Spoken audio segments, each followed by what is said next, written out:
Hello friends, কেমন আছেন সবাই? মিতাস রেসিপি বাংলাতে সবাইকে স্বাগত জানাই।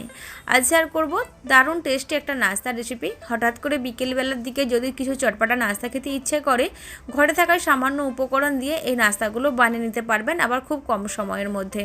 তো আশা করছি ভালো লাগবে। ভিডিওটি শেষ পর্যন্ত দেখার জন্য অনুরোধ রইল। তো আমি এই নাস্তাগুলো বানানোর জন্য একটা মিক্সিং বোলের মধ্যে নিয়ে নিচ্ছি এক বাটি মানে 100 গ্রামের মতো চিঁড়ে। আর আমি এই নাস্তাগুলোকে চিঁড়ে দিয়ে বানাচ্ছি। চাইলে আপনি চিড়ের পরিবর্তে সুজি দিয়েও বানাতে পারেন, বা সুজিটাকে 10 থেকে 15 মিনিটের মতো আগে থেকে ভিজিয়ে রাখবেন। তো চিড়ের মধ্যে জল অ্যাড করে দিয়েছি, আর জল পাল্টে পাল্টে 2 থেকে 3 বার আমি ধুয়ে নিচ্ছি খুব ভালো করে, যতক্ষণ পর্যন্ত নোংরা জলটা বেরিয়ে না যাচ্ছে। তো চিড়েটাকে ভালো করে ধুয়ে এক্সট্রা জলটা ফেলে দিয়েছি, আর চিড়েটা এখন এই রকম রয়েছে। এখন এইভাবেই সাইডে রেখে দেবো কিছুক্ষণ, চিড়েটা ভালো করে ফুলে ওঠার জন্য। তো তারপর অন্যদিকে একটা মিক্সিং বোল নিয়ে নিয়েছি, এর মধ্যে কিছু কেটে রাখা সবজি অ্যাড করে দেব। তো আমার কাছে বাঁধাকপি আর গাজর ছিল, বাঁধাকপিটাকে একদম মিহি করে কেটে নিয়েছি আর গাজরটাকে গ্রেট করে নিয়েছি। এখন মিক্সিং বোলের মধ্যে অ্যাড করে নিলাম। আর যেই সবজিগুলো আমি অ্যাড করছি সেগুলো যে আপনাকেও নিতে হবে এরকম কিছুই নয়। এই রেসিপিটা ফলো করে আপনি লাউ দিয়ে বানিয়ে নিতে পারেন, ফুলকপি বা মটরশুঁটি দিয়ে বানিয়ে নিতে পারেন। মটরশুঁটি দিয়ে বানাতে চাইলে মটরশুঁটিটাকে একটু ক্র্যাশ করে নিতে হবে। তারপর এর মধ্যে অ্যাড করে দিয়েছি একটা বড় সাইজের কুচনো পেঁয়াজ, 1 থেকে 2টো কাঁচা লঙ্কা কুচি, ঝালের জন্য বেশ কিছুটা ধনেপাতা কুচি। তারপর 1 টিস্পুন জিরের গুঁড়ো, 1/2 teaspoon chaat masala powder, 1/2 teaspoon লঙ্কার গুঁড়ো আর 1/2 টিস্পুন হলুদ গুঁড়ো সুন্দর একটা কালারের জন্য, আর দিয়ে দিয়েছি স্বাদ মতো নুন। এখন দিয়ে দিচ্ছি 1 চামচ ভর্তি করে আদা রসুন বাটা। চাইলে আদা রসুনটাকে গ্রেট করেও অ্যাড করতে পারেন। এখন সব কিছুকে ভালো করে মিশিয়ে নেব এইভাবে, যাতে করে সবজি থেকে জল ছাড়তে শুরু করে। আর ঝালটা নিজেদের স্বাদ বুঝে ব্যবহার করবেন। চাট মশলা পাউডার যদি না থাকে তাহলে অর্ধেক লেবুর রস, না হলে অল্প একটু আমচুর পাউডার অ্যাড করতে পারেন। এখন দিয়ে দিচ্ছি বেশ কিছুটা পালক, যেটাকে ভালো করে ধুয়ে নিয়ে এইভাবে কেটে অ্যাড করছি। থাকলে দেবেন, না থাকলে স্কিপ করতে পারেন, তবে থাকলে অবশ্যই দেওয়ার চেষ্টা করবেন, এতে করে বাচ্চাদেরও বেশ কিছুটা সবজি খাওয়ানো যাবে, যেহেতু বাচ্চারা শাকপালা খেতে একটু কম ভালোবাসে। তো ভালো করে মিশিয়ে নিয়ে আমি এটাকে সাইডে রেখে দিচ্ছি। আর যে চিড়েগুলোকে আমি ধুয়ে রেখেছিলাম সেই চিড়েগুলো একটু চেক করে নেব। তো এখন কিন্তু প্রায় 5 থেকে 7 মিনিটের মতো হয়ে গেছে। চিড়েগুলোকে ধুয়ে রেখেছিলাম, খুব ভালো করে ফুলে উঠেছে। এভাবে একটু ম্যাশ করে নিচ্ছি।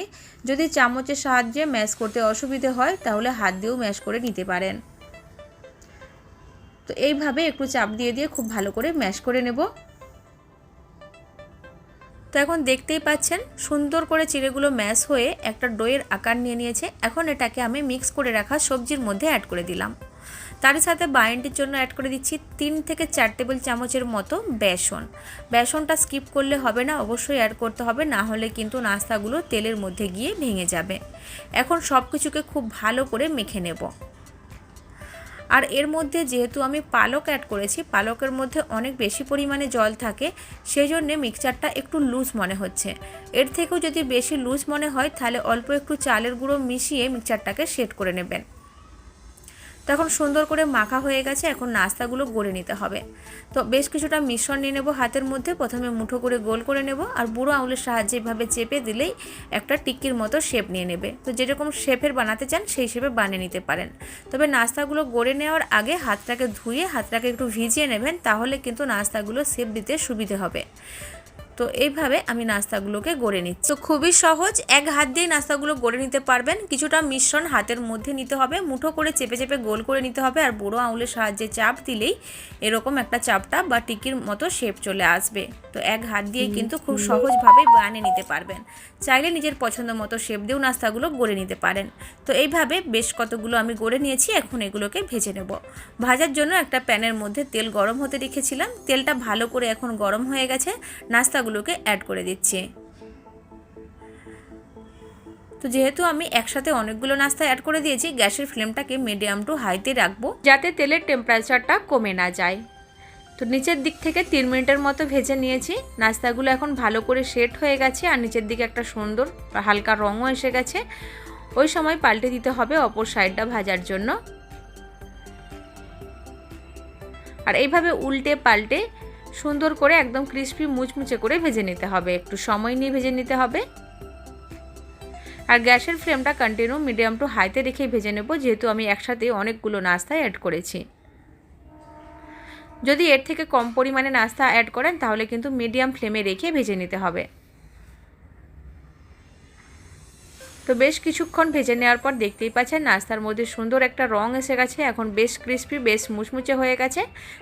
এখন তেল থেকে তুলে একটা বড় ছাঁকনির মধ্যে রেখে দিচ্ছি, যাতে এক্সট্রা তেলটা বেরিয়ে যেতে পারে। তো এইভাবেই আমি বাকি সব নাস্তাগুলো ভেজে নেব। তো খুবই সহজ, ঘরে থাকা সামান্য উপকরণ দিয়ে নাস্তাগুলো বানিয়ে নিতে পারবেন খুব সহজভাবেই। আর আমি এগুলোকে টমেটো কেচাপের সাথে সার্ভ করেছি। যদি ভালো লাগে আজকের রেসিপি একটুও, তো ভিডিওটাকে লাইক করবেন, চ্যানেলটিকেও সাবস্ক্রাইব করে আমাকে সাপোর্ট করার অনুরোধ রইল। যদি এইভাবে বানিয়ে থাকেন কমেন্ট বক্সে ফিডব্যাক জানাতে ভুলবেন না। ফিরে আসবো আবার নতুন কোনো রেসিপির সাথে। ভালো থাকবেন, সুস্থ থাকবেন, বাই বাই।